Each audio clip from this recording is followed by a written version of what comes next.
오늘 하나님 말씀은 디도서 2장 1절에서 10절 말씀입니다. 오늘도 일어서서 우리가 말씀을 한번 듣겠습니다.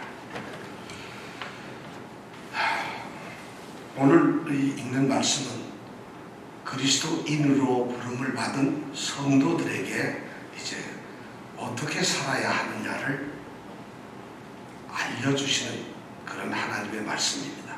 오늘은 1절부터 10절까지 다 같이 한 목소리로 읽도록 하겠습니다. 다 같이 읽겠습니다. 오직 너는 바른 교훈에 합한 것을 말하여 늙은 남자로는 절제하며 경건하며 근신하며 믿음과 사랑과 인내함에 온전케 하고 늙은 여자로는 이와 같이 행실이 거룩하며 참소치 말며 많은 술의 종이 되지 말며 선한 것을 가르치는 자들이 되고 저들로 젊은 여자들을 교훈하되 그 남편과 자녀를 사랑하며 근신하며 순전하며 집안일을 하며 선하며 자기 남편에게 복종하게 하라. 이는 하나님의 말씀이 회방을 받지 않게 하려 함이니라. 너는 이와 같이 젊은 남자들을 권면하여 근신하게 하되 범사에 내 자신으로 선한 일에 본을 보여 교훈에 부패치 아니함과 경건함과 책망할 것이 없는 바른 말을 하게 하라. 이는 대적하는 자로 하여금 부끄러워 우리를 악하다 할 것이 없게 하려 함이라. 종들로는 자기 상전들에게 범사에 순종하여 기쁘게 하고 거스려 말하지 말며 떼어먹지 말고 오직 선한 충성을 다하게 하라. 이는 범사에 우리 구주 하나님의 교훈을 빛나게 하려 함이니라. 아멘. 하나님 말씀입니다. 하나님은 우리 사람을 하나님의 형상과 모양을 따라서 만드셨다고 성경에 기록을 하셨어요. 그러니까 우리의 형상이나 모양이 하나님을 따라서 닮게 지어놓은 것이에요. 그럼 우리에게는 하나님의 형상과 모양이 나타나야 합니다. 물론 하나님과 똑같이 지었다는 것이 아니라, 창조했다는 것이 아니라 하나님이 가지고 계시는 성품과 하나님이 하실 수 있는 그런 많은 일들 중에서 특별히 우리가 할 수 있는 일들을 우리에게 허락하셨다는 것이죠. 그런데 우리가 그런 모습을 가질 수가 없게 되었어요. 왜냐하면 에덴 동산에서 처음 우리의 시조인 아담과 하와가 범죄를 했기 때문에 하나님과의 관계가 끊어져 버렸어요. 하나님이 배신을 당하신 거죠. 우리 인간들이 하나님과의 그 맺어졌던 은혜 언약, 행위 언약에 대해서 우리가 어기고 배신을 한 겁니다. 인간이. 그래서 하나님과의 관계가 끊어졌어요. 그러면서 우리는 하나님의 형상과 모양을 잃어버렸어요. 선하고 지혜롭고 사랑하고 인자하고 거룩하고 자비롭고 의롭고 거룩한 이런 하나님의 형상의 모습이 우리 인간에서 사라져 버렸어요. 그리고 우리가 살아가는 모습은 죽음밖에 없어요. 최종적으로 죽게 된 것이죠. 죽음이란 그렇게 해서 우리에게 인간에게 왔던 것입니다. 그런데 하나님께서는 우리를 다시 그 형상으로 모양으로 회복되기를 원하셨어요. 이것을 우리는 구원이라고 합니다. 구원이라는 말은 여러 가지 모양으로 이렇게 해석을 할 수 있어요. 건져내셨다, 죄에서 죄를 사하여 주셨다, 의롭다고 칭해 주셨다, 우리를 죽음에서 건져내셨다, 뭐 이런 말씀이 전부 구원이라는 말씀인데, 그 중에서도 뭐냐면 하나님의 형상과 모양을 다시 회복하도록 했다는 것이에요. 그래서 복음과 하나님의 말씀은 우리로 하여금 두 가지 중요한 사실을 우리에게 일어나도록 했어요. 첫 번째가 뭐냐면 복음과 말씀을 통해서 우리가 하나님과 우리가 깨어졌던 그 관계가 회복을 되는 거죠. 아담과 하와의 그 범죄로 인해서 인간이 하나님과의 관계가 단절되었는데 그 단절된 관계를 회복시키는 것이 바로 구원이었어요. 그래서 우리가 말씀을 통해서, 믿음을 통해서 회복이 되었어요. 복음을 통해서, 예수 그리스도의 죽음을 통해서 회복이 되었어요. 그러니까 관계가 이제는 하나님과의 관계가 회복이 되었어요. 그러니까 우리는 하나님의 사람들이 되었다는 것이, 이걸 가지고 우리는 그리스도인이라고 그러고 성도라고 그러는 것이. 관계가 회복된 사람. 이것이 첫 번째. 그리고 복음과 하나님의 말씀을 통해서 두 번째로 우리에게 주어졌던 것이 뭐냐면, 그럼 회복된 우리 하나님의 사람들은 어떻게 살아야 하느냐, 어떤 행동을 해야 하느냐, 바로 하나님의 형상과 모양을 따라서 살아가야 한다는 것이죠. 이것을 우리는 윤리적 삶이라고 합니다.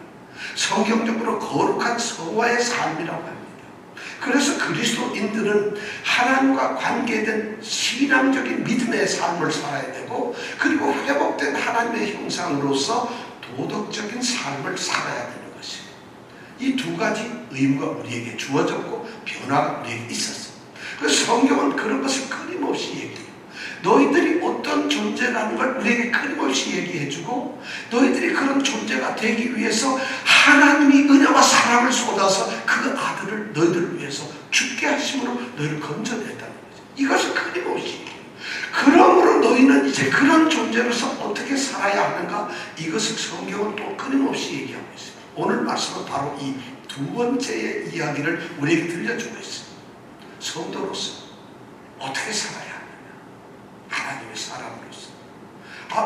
예수 잘 믿고 살면 되지. 예수를 잘 믿고 산다는 것은 신앙의 관계인데, 그럼 예수만 잘 믿는다는 건 도대체 뭔가? 오늘 말씀이 우리에게 들려주는 것이 1절부터 10절까지의 말씀 안에 나오는 말씀이 뭐냐면, 그리스도인으로서 어떤 행동을 해야 하느냐, 그리스도인들은 어떤 종류의 사람들이 되어야 하는가를 우리에게 들려주고 있다는 것이 오늘 말씀이 그거예요. 1절에서 10절까지. 그런데 여기에서 바울사도는 교회 안에 있는, 그리고 이 땅에 있는 그리스도인들에 대해서 6개의 부류로 나눴어요.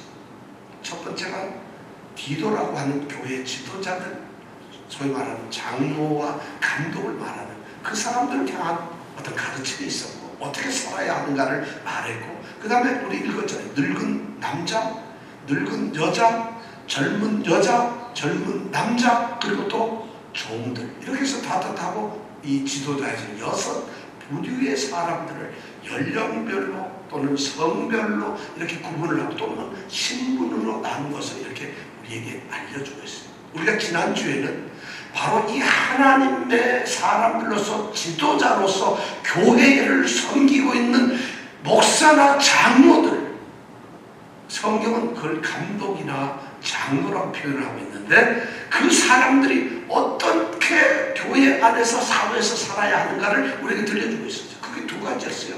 첫째가 뭐냐면 1절에 있는 말, 오직 너는 바른 교훈에 합한 것을 말하라, 진리를 선포하라, 진리를 가르치는 것이었고, 그 다음에 7절에 나와있는 말씀, 범사에 내 자신으로 모든 선한 일에 어떻게 본을 보이라, 모범적 삶을 살라는, 이게 지난번 우리 지도자에 대한 삶으로서 우리가 지난주에 생각했어요. 자, 오늘은 그럼 지도자는 아닌데 교회 성도로서, 그러면 내가 좀 나이 좀 든 성도고, 나이가 든 여자 성도고, 그리고 젊은 성도고, 그리고 내가 회사에서 일을 하고 있는, 그 당시에는 종이었지만 지금은 직장인으로서 또는 사회인으로서 살아가고 있는 그리스도인인데, 그럼 어떻게 우리는 그리스도인답게 살 수 있을까 하는 말씀을 오늘 우리가 생각을 해보려고 합니다.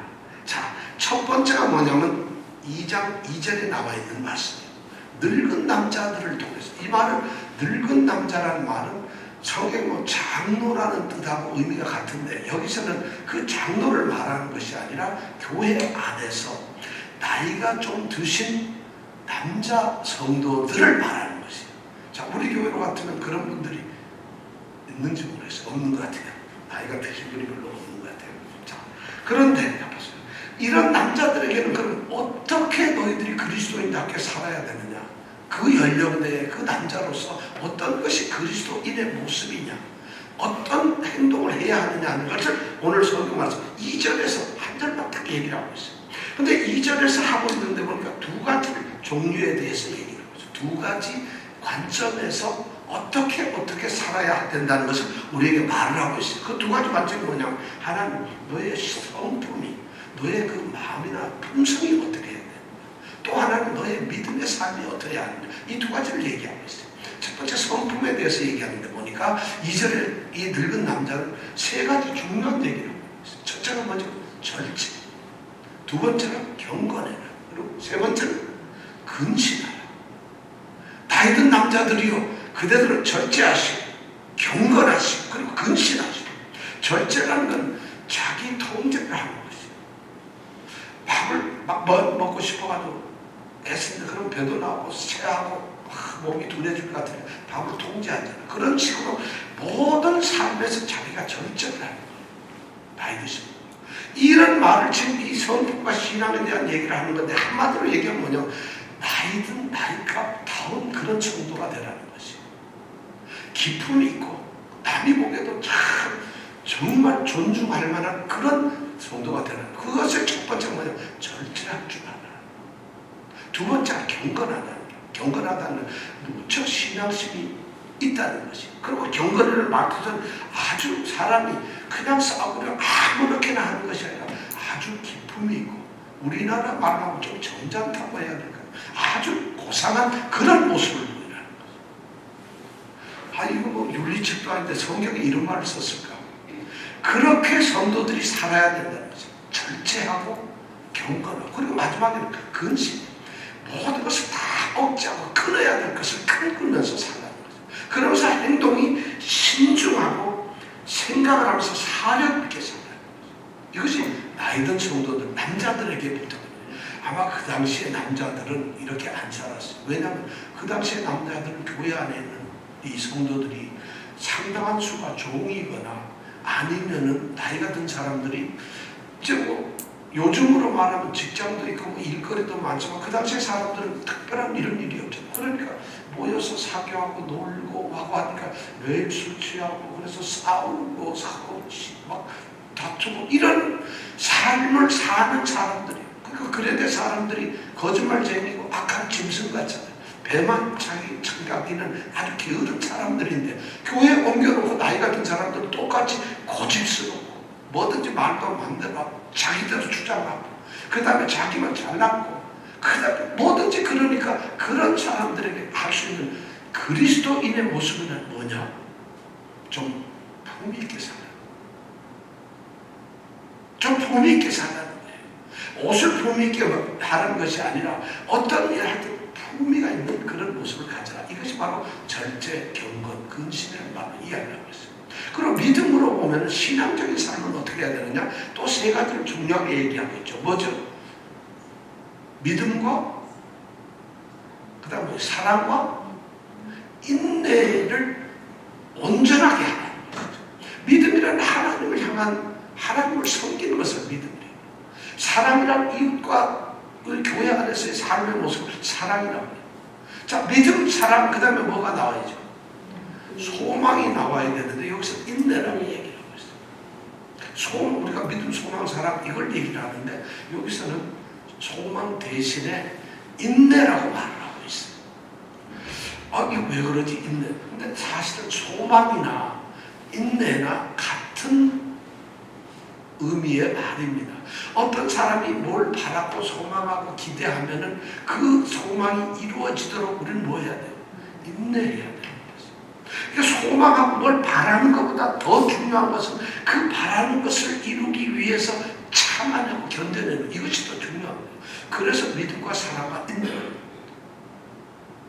다만이뿐 아니라 환난은 인내를, 인내는 연단은 소망을 이루는 줄 압니다. 우리 방송하는 로마서 5장 2절 3절에 나와 있습니다. 5장 3절에. 그런 소망은 바로 인내. 그래서 바로 이 믿음과 사랑과 이 견뎌내는 절제를 인내하는 삶에 합당하게 거기에 아주 완전히 온전한 사람이 되라는 거예요. 그럼 여러분 지금 말한 성경에서 말하는 이 6가지 정도의 어떤 것을 얘기를 하는 그런 성도가 만약 있다고 생각해요. 나이가 든 남자 성도인데 절제, 경건, 근신, 믿음, 사랑, 인내의 온전한 그런 성도가 하나 있다고 하면 여러분 어떻게 했어요? 그 괜찮은 영감님이시죠? 괜찮은 성도예요. 바로 성경이 그것을 얘기하고 있다. 그런 성도가 되라는 것이에요. 늙어서 뭐 내 맘대로 살아도 되고 이제 뭐 다 살았는데 굳이 내가 어떤 모습을 내가 지금도 노력하면서 할 필요 있겠느냐. 그리스도인들은 옛사람을 벗어버리고 새로운 사람이 된 사람들이에요. 그러니까 교회 안에서든 밖에서든 이런 모습을 가지라는, 이것이 바로 하나님의 형상과 모양을 따라가는 것이라고 우리에게 알려주고 있어요. 자, 두 번째, 늙은 여자들에 대해서 나옵니다. 늙은 여자들은 좀 나이가 드신 여자 성도들을 이야기합니다. 도대체 무슨 얘기를 할까요? 이와 같이, 늙은 여자들로 이와 같이라는 게, 나이 든 남자들처럼 똑같이 그것도 다 필요한데 특별히 이제 뭔가가 나이 드신 여자 성도들에게 필요한 것이 있다는 거예요. 그것이 뭐냐면 세 가지 관점에서 그걸 얘기해 주고 있어요. 이 3절에서부터 4절 앞에까지 얘기를 하고 있어요. 그 세 가지 관점이 뭐냐면, 첫 번째가 행실에 대해서, 행실이 거룩해야 한다. 이와 같이 행실이 어떻게 거룩해야 한다. 여러분, 행실이 거룩하다면 어떻게 하는 것이 거룩할까요? 이거 행실 모르는 단어 아니죠. 거룩. 자, 뭐 교회에서 이거 거룩만큼 들어본 단어가 어디 있어요? 자, 행실이 거룩하다면 여러분은 어떨까요? 이거 좀 여기서 구체적으로 그런데 그 당시에 이 나이든 여자 성도들이 바울이 이 편지를 써가지고 행실이 거룩해라 이렇게 하면은 그게 무슨 말인지 금방 알아들었어요. 어떻게 알아들었을까? 이 거룩하다는 말이 성경에서는 여기만 딱 쓰여지는데 그 당시에 디도나 에베소나 이런 동네에서 그레데나 이런 데서 너무 이제 잘 알려진 말이에요. 이 거룩하다는 말은 무슨 말이냐면 이단이든 뭐 어떤 이상한 종파든 간에 성전 있잖아요. 거룩한 곳에서 그 거룩한 성전을 섬기고 있는 여자 사제들을 이야기할 때 그들의 삶을 거룩하다고 얘기해요.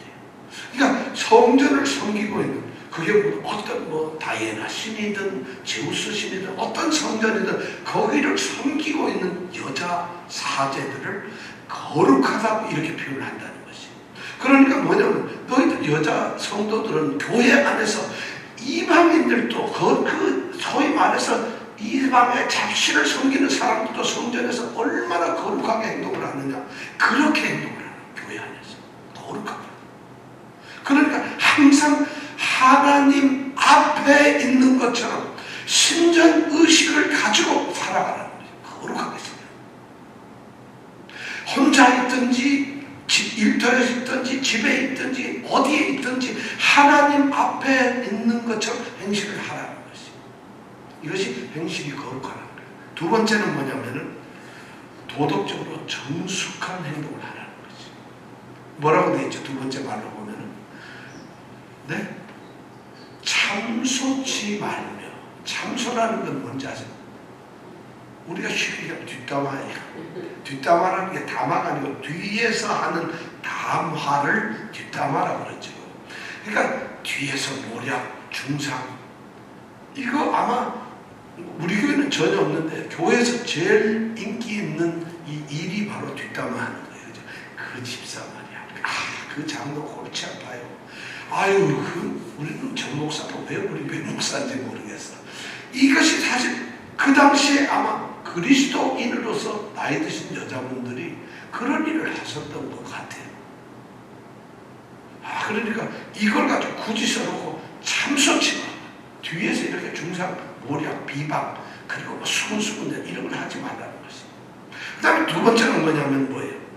많은 술에 종이 되지 말라. 여자분들이, 나이 드신 분들이 그 당시에 아마 교회를 다니면서 술을 굉장히 즐겼던 것 같아요. 왜냐하면 그때 저녁의 문화가 파티 문화예요. 그러니까 다들 그레데 섬의 사람들이 낮에 이제 일을 하고 그래서 저녁이 되면은 전부 다 모여가지고 술 먹고 전부 교인도 그렇고 성도도 그렇고 남자고 여자고 전부 그래요. 여기 우리 아까 절제하라는 말 속에는 술을 너무 많이 먹지 말라 이런 의미가 들어있거든요. 그러니까 절제하지 말라는데 여기서도 많은 술에 종이 되지 말라. 여자 나이 드신 분들이 한번 상상을, 많은 술에 종이 되었다는 게 어떤 모습일까요? 술을 뭐 병을 들고 요새처럼 감이 싸서 막 돌아다니진 않을 것 같고, 술이 취해서 그 모습을 그냥 당당하게 얌전하게 술 취해 있는 사람은 없을 것 같고, 술이 취해서 어떻게 돼 있을까? 그냥 아무렇게 누워있고 막 그냥 막 고래고래 소리치고 막 이런 모습, 많은 술에 종이 되었다는 것은 그런 모습이에요. 그러니까 절대로 술에 입막해가지고 알코올 중독자인데 술에 취하지만 그런 분위기가 절대 있지 않도록 나이 드신 분들은 도덕적으로 정결하라. 그래서 도덕적 삶을 살아야 돼요. 왜냐하면 성도이기 때문에 그렇지 않아요. 그 다음에 세 번째가 뭐냐면 선한 일을 가르치는 자가 되라. 나이 드신 분들에게 도덕적 삶도 필요하고 행실이 거룩함도 하나님 앞에서 사는 것처럼 하는 것도 필요하지만 중요한 뭐가 뭐냐면 마지막에 선한 행실, 선한 일을 가르치는 자가 되라. 삶을, 왜냐면 나이가 들어서 이제 많은 것을 경험하고 아니까 젊은 사람들을 가르치는 어머니와 같은, 나이든 진짜 너무 귀중한 그런 선생님과 같은 그런 모습의 그런 삶을 살라는 것이 선한 일을 가르치는 자가 되라는 거예요. 자, 누구를 가르쳐야 될까요? 그러니까 오늘 성경 말씀을 이렇게 보니까 뭐라면 4절에 보니까 저들로 누구를 교훈하라고요? 젊은 여자를 가르치라. 어린아이나 또는 젊은 여자들, 젊은 여성들을 나이든 여자 성도들이 가르치라는 것이에요. 이 말씀이 저는 굉장히 논리가 있어요. 왜냐하면 그 당시에 이 교회 지도자들이 결혼을 안 하신 분도 많고 남자들이잖아요. 근데 남자들이 젊은 여성을 가르치는 것보다 나이가 든 성숙한 그런 여자 성도가 젊은 여자들을 가르치는 것이 훨씬 더 효과적이고 훨씬 더 합리적이에요. 그러니까 바울은 성경에서 성경은 이런 것까지 다 얘기를 해요. 남자들은, 교회 지도자들은 젊은 남자들을 가르치라. 실전에 가보면 그래요. 넌 돈을 보여서 남자들을 가르쳐라 이렇게 돼 있어요. 그러니까 지도자들이나 장로들은 남자들이니까 젊은 사람, 젊은 성도들을 가르치고, 그럼 젊은 여자들이나 어린이는 누가 가르쳐야 되느냐? 나이가 든 어머니와 같은 성도들이 가르치라는 것이. 성경이 굉장히 합리적이죠. 그러니까 이 교육이 그렇게 돼야 된다. 그러니까 이제 나이가 들어가시는 분들은 이제부터 선한 일을 가르치는 선생님, 가르치는 자가 되어야 된다는 것이. 굉장히 지금 엄청난 삶의 모습을 우리에게 이야기해 주고 있어요. 나이가 들어가지고 이쁘게 늙어야 된다는 게 아니고, 이를 가르치는, 선한 일을 가르치는 이런 일을 하는 일을 이 그리스도인으로서의 여자 성도들이 해야 된다는 것이죠. 자, 그러면 가르치는데 젊은 여자들에게 뭐를 가르쳐야 하느냐? 그럼 젊은 여자들은 어떤 삶을 살아야 하는가 하는 것을 가르쳐야 되겠죠. 어떤 것이 그리스도인으로서 젊은 여자들이 살아가는 방법인가 하는 것을 가르쳐야 되겠죠. 그것이 바로 6절에 나와 있는 말씀이에요. 자, 그럼 젊은 여자들에게 뭐를 가르쳐야 돼요? 첫 번째가 뭐냐면 그들의 남편과 자녀를 사랑하는 것을 가르쳐요. 우리는 그 남편과 자녀를 사랑하게 하라. 그 남편과 자녀를 사랑하라 이랬는데 성경의 원문을 보면 남편 사랑하기를, 자녀 사랑하기를 가르치라 이렇게 되어 있어요. 남편도 사랑하고 자녀도 사랑하라. 자, 여기서 사랑이라는 건 남편도 사랑하고 자녀도 사랑하라는 것은 우리가 여기서 사랑이라는 단어를 가만히 보면은 절대로 어떤 감정적인, 어떤 로맨틱하고 아니면 좀 어떻게 에로틱한 이런 사랑을 가르치라는 것이 아닙니다. 그런 사랑을 가르치라는 것이 아니라 희생과 섬김의 사랑을, 그 남편을 위해서 섬기고 그 자녀들을 위해서 희생하는 희생과 섬김의 사랑, 그것을 가르치라고 얘기하고 있어요. 그런데 이것을 교훈하라고 되어 있어요. 그러니까 이 남편과 자녀를 사랑하는 것, 그들을 섬기고 보살피고 그들에게 희생을 하는 것은 가르치는 것이다. 저절로 되는 것이 있을 수도 있겠지만은 그러한 삶의 모습은 가르쳐야 돼요. 교훈을 하도록 되어 있다. 왜냐하면 그 교훈을 하면 모르던 것을 깨닫게도 되고 또 그것이 미처 안 되는 것을 점점 자라게 해서 정말 성숙된 사랑, 성숙된 희생과 섬김을 할 수 있도록 가르치라는 거지. 사랑은 배워야 하는 것이다. 저절로 되는 것이 아니라 배워야 하는 것이다. 젊은 여자들, 나이 드신 분으로부터 이런 걸 배워야 돼요. 우리가 젊은 여성들이 만약에 남부만을 사랑하는 이 섬기는 희생에 이런 것을 잘 못할 때 배운 게 없구만 이렇게 얘기하잖아요. 집안이 좋아야지 잘 못 배웠구만. 바로 이 나이 드신 여자분들이 성도들이 가르쳐요. 사랑하는 것을 가르쳐요. 자, 두 번째가 뭐냐면 이제 도덕적으로 표면을 얘기하는데 근신하고 또 뭐예요? 순전하는. 이건 뭐 우리 다 알죠. 근신은 스스로 절제하는 것이고 순전은 정결함이에요. 굉장히 정결한 여인이 되라는 거죠. 두 번째가 젊은 여자들이 그래 순전한. 자, 그리고 세 번째는 어떻게 하냐면 집안 일을 하며 선하며 자기 남편에게 복종하게 하라. 이게 뭐냐? 가정을 지켜라. 가정을 지켜라. 가정을 지키는 자가 되도록 하라. 젊은 여자들에게 남자에게 가정을 지키라고 하지 않고 여자 젊은 성도들에게 가정을 지키는 일을 가르치라고 늙은 여자들이 사명을 받고 있다는 것이죠. 자, 가정을 지키는 일의 세 가지를 얘기하고 있어요. 첫 번째가 집안 일을 하는 것이죠. 집안 일을 하라는 것, 집에서 무슨 뭐 일하는 여자처럼 일만 하라는 이런 의미가 아니에요. 이 집안 일을 하라는 것, 집안을 관리하라. 그러니까 집안을 관리하라는 걸 우리 한국말로 하면 옛날에 어떻게 집안에 곳간 열쇠를 가지고 있으라는 얘기.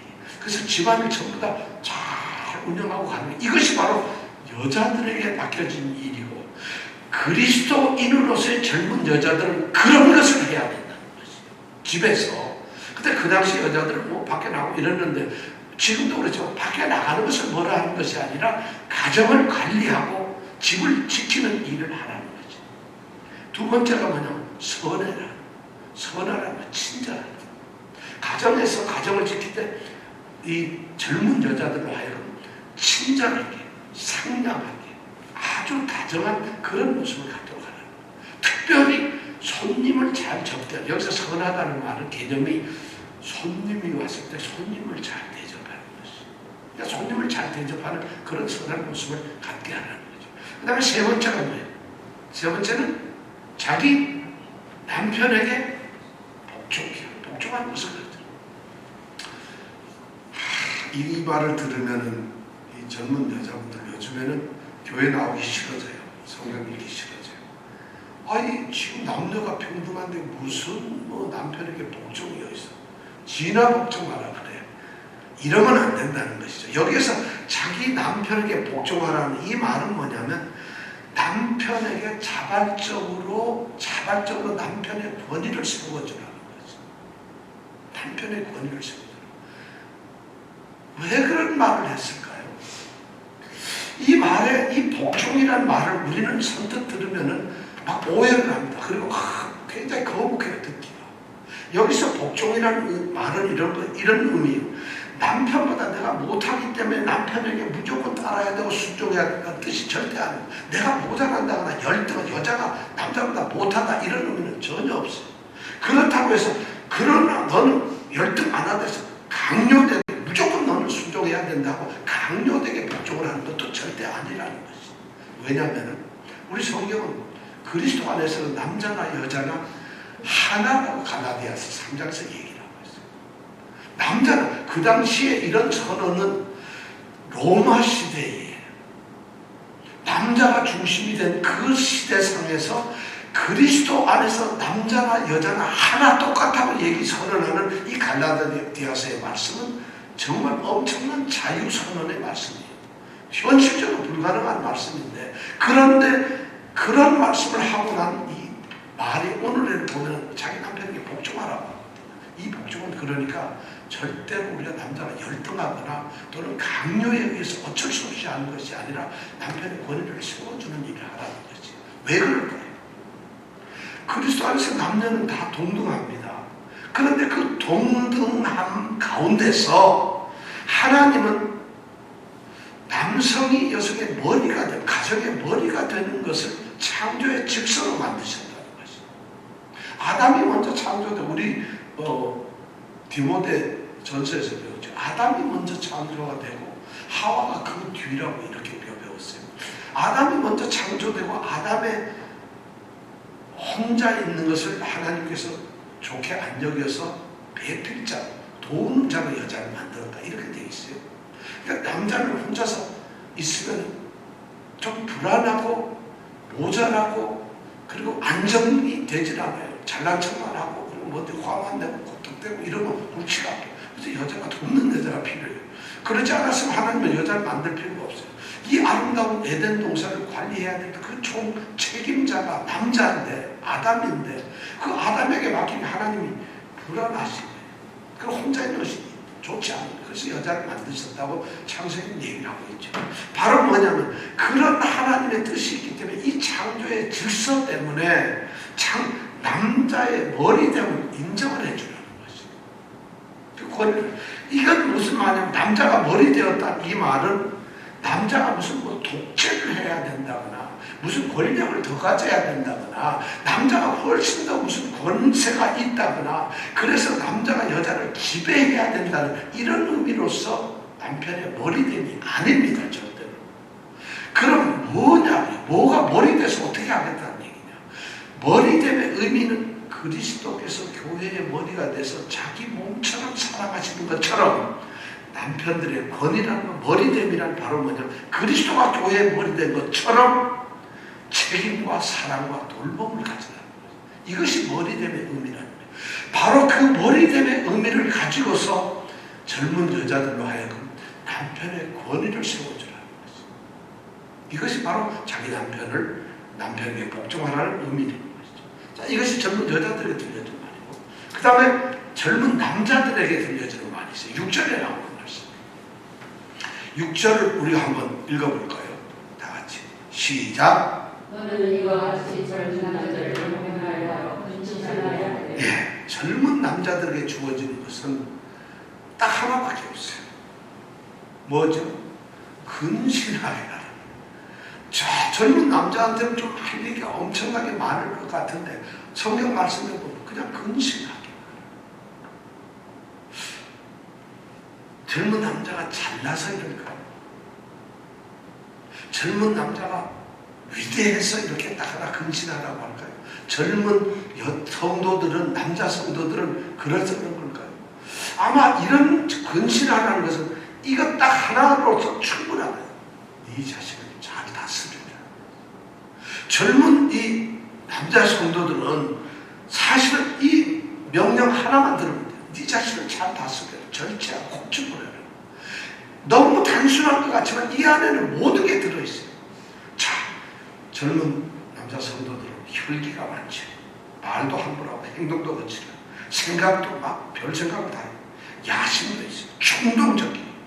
그리고 욕망도 가지고 있어요. 젊은 이 남자 성도들은 뭐든지 할 수 있는 것처럼 막 이래 생각하는데 잠깐 근신하라. 자기를 통제하라. 이것만큼 중요한 게 없어요.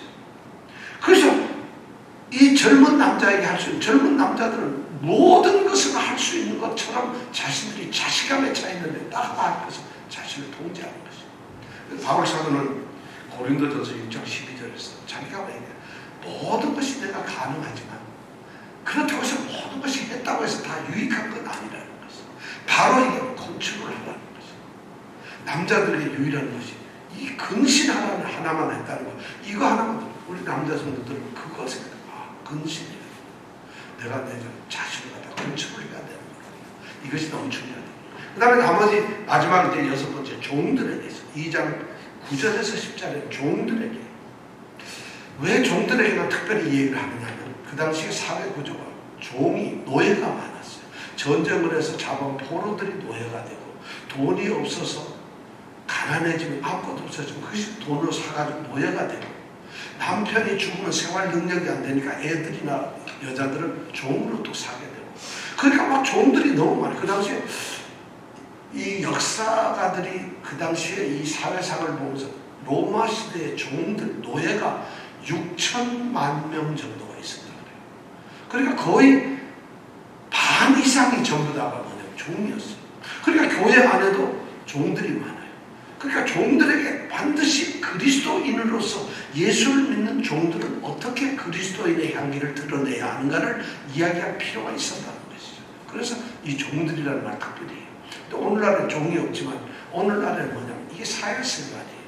건전하게 사회생활을 하면서 직장에서 일을 하든 또는 어디서 일하든 상하관계 또는 상관들에게 또는 조직에 대해서 어떻게 행동을 해야 하는가, 그리스도인들은 이걸 지금 우리에게 얘기해 주고 있어요.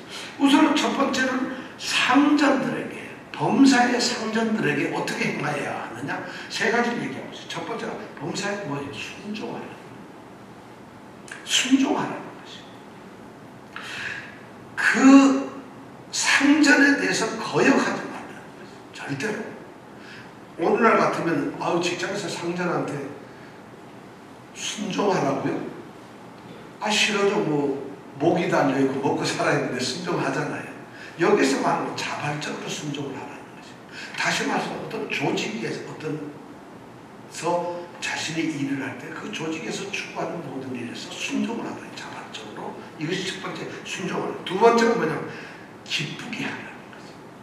기쁘게 하라는 건 적극적으로 그 일이 되도록 상관이 기쁘게 한다는 것이, 조직을 기쁘게 하는 건 적극적으로 자기 자신을 갖다 거기에 일을 하는 것이죠. 그러니까 대충 얼렁뚱땅 하는 것은 안 된다는 것이에요. 그러니까 그리스도인으로서 사회생활을 하는 사람들은 우선 조직이 정한 모든 일에 대해서 정말 순종을 해야 되고, 조직이 정한 그 일에 예를 들어 어떤 목표를 정하면 그걸 순종을 해야 돼. 나 그거 못해. 이러면 그리스도인이 아니라는 거죠. 두 번째, 그 일을 기쁘게 하고 즐겁게 아주 적극적으로 해야 된다는 거죠. 세 번째가 뭐냐면 거스려 말하지 마. 반대하지 마. 거기에다 거역하는 반대말을 하지 마라. 이 세 가지가 중요한 거예요. 말대꾸 하지 말라는 거예요. 왜 노예 제도를 그대로 인정하는가? 성경은 그리스도 안에서 남자나 여자가 하나라고 선언을 냈으면 노예들더러 사회 개혁을 하고 해야 될 텐데 그런 말을 안 하고 오히려 이 사회 체제 안에서 노예로 있는 종들에게 이야기를 절대 상인전들에 대해서는 순종하고 열정을 가지고 기쁘게 하고 그리고 절대 거스려 말하지 말라고 이야기를 하고 있어요. 이것이 바로 그리스도인들의 모습이라는 것이죠. 오늘 조직에서도 마찬가지 사회생활. 그리고 그 다음에 일에 대해서는 그럼 어떻게 해야 되느냐? 일에 대해서는 아주 중요한 두 가지를 얘기하죠. 첫째는 떼어먹지 말라. 떼어먹지 말라. 정직하라는 것이에요. 떼어먹는다는 얘기는 돈이 있는데 돈을 갖다가 원래 공금을 그리고 갖다 줘야 돼. 마땅히 내 돈이 아닌데 이렇게 하는 이런 의미예요. 근데 그 의미가 더 나가가지고 정해진 시간에 요령 피지 마라. 해야 할 일을 갖다가 게으르지 마라. 정직하게 신실하게 일하는 모습을 그리스도인들이 가져야 된다. 그리스도인들은 직장이든 사회 일에서 이런 모습. 그러니까 그리스도인들은 어리석어서는 안 돼요. 난 몰라, 잘 모르겠는데 이거는 그리스도인들이 아니라는. 왜냐하면 하나님의 성품에는 지혜와 지식이 넘치시는 분이에요. 그런 성품을 우리가 가져야 되기 때문에 공부도 더 많이 일을 위해서. 전기하시는 분은 전기에 거의 박사 수준이 돼야 돼요. 알람도 박사 수준인데 내일 손질하는 데는 뉴욕에 적어도 제일 잘하는 최고의 기술자가 이런 소리를 들어야 돼요. 왜냐하면 이게 뭐냐면 떼어먹지 않는다는 것은 내가 자격이 부족해서 그 일을 못해주는 이거 자체가 전부 다 정직하지 못하는 것이. 시간 양은 대로 하는 거, 게을름 피우는 거, 눈가림 하는 거, 돈도 몰래 쓰는 거, 이런 것이 전부 다 떼어먹다. 정직한 그런 사회생활을 하는 거예요. 두 번째가 뭐냐면 선한 충성을 다하라. 충성에는 악한 충성도 있고 선한 충성도 있어요. 악한 일을 갖다가 골몰하게 하는 것이 아니라 참으로 중요한 선한 일에 대해서 충성을 하는, 우선 최고의 실력을 가지고 최선을 다해라. 양심적으로 일을 하라는 거죠. 그리고 그 일을 할 때 열정을 가지고 뜨겁게 하는 거죠. 이것이 바로 선한 충성을 다하는 모습이에요. 이렇게 해야 되는 이유를 딱 써놨어요. 그 다음에 이 10절 제일 끝에 보면 떼어먹지 말고 오직 선한 충성을 다하게 하라. 왜 그럴까요? 그 다음에 같이 한번 읽어볼까요? 10절 끝에 시작. 이는 범사에 우리 구주 하나님의 교훈을 하나요. 이는 우리 구주 하나님의 교훈을 어떻게? 빛나게 하는, 하나님의 가르침, 하나님의 교훈을 빛나게 하는 것이 바로 종들, 우리 사람들, 성도들이 해야 돼. 빛나게 한다는 게 무슨 뜻인지 혹시 여러분 아세요? 우리는 빛나는, 하나님의 교훈을 어떻게 반짝반짝 빛나게 하나요? 여기서 빛나게 한다는 것은 이런 의미예요. 우리가 귀금속을 보는 금속, 이제 금방에 가잖아요. 그럼 보석을 유리 잔에다 넣었는데, 옛날에도 그랬는가 봐요. 그럼 그걸 깨끗하게 닦아가지고 아주 좋은 밑에다 철을 깔고 배열을 잘해서 그냥 반짝반짝해서 사람들이 한눈에 싹 들어올 수 있도록 그렇게 배열을 하는 것, 이걸 빛나게 한다는 말이에요.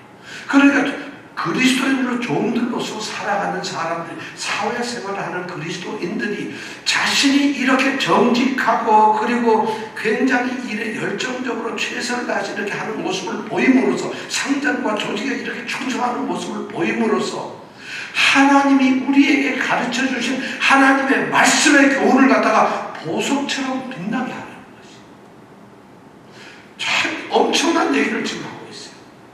이렇게 해서 6 종류의 부류의 사람들에게 성도들은 어떻게 생활해야 하는가 하는 것을 우리에게 알려주고 있다는 것이죠. 자, 그러면서 오늘 우리에게 들려주는 이 2장 1절부터 10절에 있는 말씀들이, 그렇다면은 그리스도인들이 이런 각자의 위치에서, 연령에서, 신분에서 살아가면서 그리스도인처럼 살아갈 때 왜 그렇게 살아야 할 것인가? 왜 우리는 그리스도인처럼 살아야 하는가? 여기에 대한 3가지 중요한 이유와 증거가 있다는 것. 3가지 중요한 이유가 있어요. 성경이 그것을 얘기해요. 먼저 2장 5절에 있는 말씀을 한번 볼까요? 2장 5절 제일 끝에 있는 말씀이에요. 자, 2장 5절 제일 끝에 있는 말씀 같이 읽어볼까요? 시작. 이는 하나님의 말씀이 회망을 받지 않게 하려 합니다. 그리스도인들이 여기 5절을 특별히 젊은 여자들 향해서 하는 얘기인데, 우리가 그리스도인들이 그리스도인답게 행동을 하는 이유는 뭐냐면 하나님의 말씀이 회망을 받지 않게 합니다. 회망이라는 모독. 하나님의 말씀이, 아이고 하나님의 말씀 별거 아니네. 하나님의 말씀을 들은 성도들이, 하나님의 말씀의 가르침에 따라왔던 성도 그리스도인들이 저렇게 행동하고 있구나. 하나님의 말씀을 모독하지 말라는 것이. 성도들이 하나님의 말씀 듣고 가르침을 받고 그대로 살잖아요. 근데 그런 성도의 모습이 안 나타나면 하나님의 말씀이 회방을 받는다는 것이, 모독당하는 것이. 2 번째, 그리스도인답게 생각하지, 살지 않고 행동하지 않고 일어나는 일. 2장 8절에 있는, 또 끝에 있는 말이에요. 2장 8절에 끝에 뭐라고 되어 있나요? 시작. 이는 대적하는 자로 하여금 부끄러워 우리를 악하다 할 것이 없게 하라. 자, 이게 무슨 말이냐면, 예수 믿는 거, 기독교 또는 하나님의 사람들을 대적하는 자들, 이방인들이 있어요. 믿지 않는 사람들이 있어요. 그런 사람들로 하여금 그리스도인들이 올바른 삶을 살고 있을 때 스스로 그걸 보면서 부끄러워하게 하는 거죠. 그래서 그 사람들이 부끄러워가지고, 야, 예수 믿는 사람들 나쁜 놈들이 있어, 형편없는 놈, 가치도 없는 놈, 쓰레기들이구나, 이런 말을 못하도록 하라는 것이. 그리스도인답게 살아가는 사람들 역시 이렇게 만들어야 돼요. 그 사람들하고 부끄럽게 만들라는 것이. 이런 증거가 있어요. 다음 3번째 또 있어요. 3번째가 2장 10절에 있는 말씀. 아까 좀 전에 설명했는데 다시 한번 읽어볼까요? 시작. 이는 범사에 우리 구주 하나님의 교훈을 빛나게 하려. 전부 다 이는이에요. 그러면 그리스도인의 합당한 삶과 행동으로 살아가는 사람들이 바로 이런 일을 가져온다는 것이에요. 그러면 그리스도인답게 살지 않았을 때 어떤 일이 일어날까요? 바로 그리스도인이 만약 그리스도인 행동을 안 하고 있어요. 예수 믿는다고 하는 장로나 목사나 집사들이나 또는 교회 믿는 성도들, 그리스도인들, 찬양대원이든 누구든 교회에 다니면서 예수 믿는다고 하고 하나님을 아버지 부르는 사람들, 예수 그리스도를 주님 하는 사람들이 그리스도인답게 살지 않았을 때 어떤 일이 벌어지느냐? 하나님의 말씀이 못 올라옵니다. 뿐만 아니라 그 사람들을 보고 악한 놈들이라고 이 이방인들이 평을 한다. 더 그거 나아가서 뭐냐면 하나님의 가르침이 빛나는 것이 아니라 어두워지고 하나님의 말씀이 드러나는 것이 아니라 전부 흙덩이 속에서 엄청나게 모멸되고 만다는 것이. 그리스도인들이 그렇게 안 살면 그런 일이 벌어진다는 것입니다. 여러분, 우리는 오늘 이 말씀을 통해서 성도들이 어떻게 살아야 하는가에 대해서 우리가 말씀을 드렸어요. 우리 성도들이 우리의 삶에서, 우리의 행동 가운데서 우리가 행동으로 하나님의 말씀, 하나님의 가르침을 정말 금은방에 있는 보석처럼, 영롱한 보석처럼 반짝반짝 빛나게 하도록 우리 삶을 그렇게 살아야 합니다. 그리스도인답게 사는 것이 바로 그런 거랍니다. 그렇기 때문에 그리스도인답게 살아야 됩니다. 여러분, 혹시 이런 말씀을 설교를 한번 들어보신 적 있어요? 이런 성경 2장 10절에 이런 말씀 들어본 적 있습니까? 왜 교회는 그리스도인들에게 이런 것을 가르치지 않았을까요? 왜 교회는 그리스도인들이 그리스도인답게 행동함으로 말미암아서 하나님의 말씀과 교훈이 보석상에 있는 보석처럼 빛나게 하는 그런 일을 그리스도인들의 삶으로 왜 보여주지 못하느냐? 그렇게 사는 말씀을 왜 도전하지 않을까요? 교회에서 열심히 섬겨라, 충성해라, 교회를 잘 봉사해라, 이런 애는 너무너무 듣는데 왜 우리의 삶이 하나님의 교훈을, 하나님의 말씀을 보석같이 만들라는 이런 도전을 못 받을까요? 그리스도인답게 살아가는 것이 우리의 삶이 그래야 되는 것입니다. 예수님께서는 사랑하는 제자들을 데리고 산에 올라가셨죠. 마태복음 5장부터 7장까지는 산에서 교훈을 하시는 말씀이죠. 산상교훈이라고 그러죠. 그 산상교훈의 첫 부분 5장에서 이런 말씀, 5장 16절, 너희는 세상의 빛이다. 제자들을 보고 바로 예수님의 제자들, 우리가 예수님의 제자들이에요. 너희는 세상의 빛이다.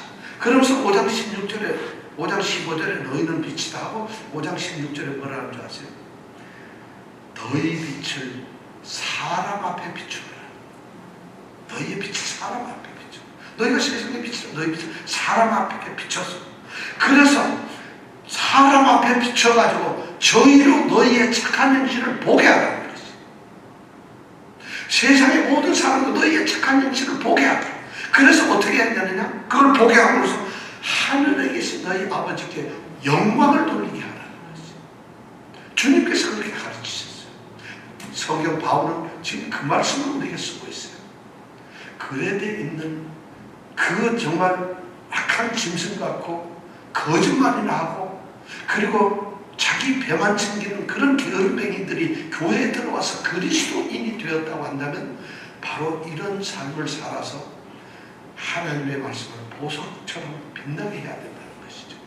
오늘 우리에게 교회가 권위가 떨어지고 교회가 지금 손가락질을 받고 예수 믿는 사람들이 안 믿는 사람과 별 차이가 없어졌어요. 아니, 더 차이가 있어요. 교회 안 다니는 사람들은 그래도 좀 포근한 게 있는데 교회 다니는 사람은 너무 짜요. 소금 역할을 너무 잘해. 너무 짠돌이야.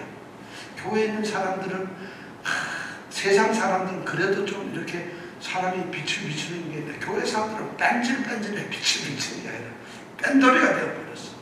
소금과 빛이 되라니까 그렇게 변해버리고 말았어. 교회가 또 손가락질을 받고 성도들이 그렇게 되고 있어요. 그런 일을 이미 하나님의 말씀이 기록되던 이때, 신약성경에 기록되던 때에 그리스도인들이 어떻게 살아야 할 것을, 어떤 행동을 해야 할 것을 우리에게 이야기해 주고 있다는 거예요. 오늘 우리는 이 말씀에 귀를 기울여야 합니다. 그리고 이 말씀대로 우리 모습을 정말 우리가 정결하게, 정말 이 말씀에 정결한, 말씀에 더러움이 붙으면 안 되잖아요. 정결한 모습으로 말씀대로 살아가서 정말 구원받은 백성처럼 살아야 될 필요가 있어요. 오늘 말씀이 이것을 우리에게 도전하고 있습니다. 이거 복받으라는 이런 말씀이 아니라서 여러분 죄송합니다. 여러분 성공하라는 말씀이 아니라서 정말 죄송합니다. 여러분들 자식 잘 되고 부자 되고 뭐 이런 거 얘기를 못해서 죄송합니다. 그러나 성경은 우리에게 보석같이 되어가는 것입니다. 보석같이 되어가는 것입니다. 정말 이런 변화가 우리에게 있기를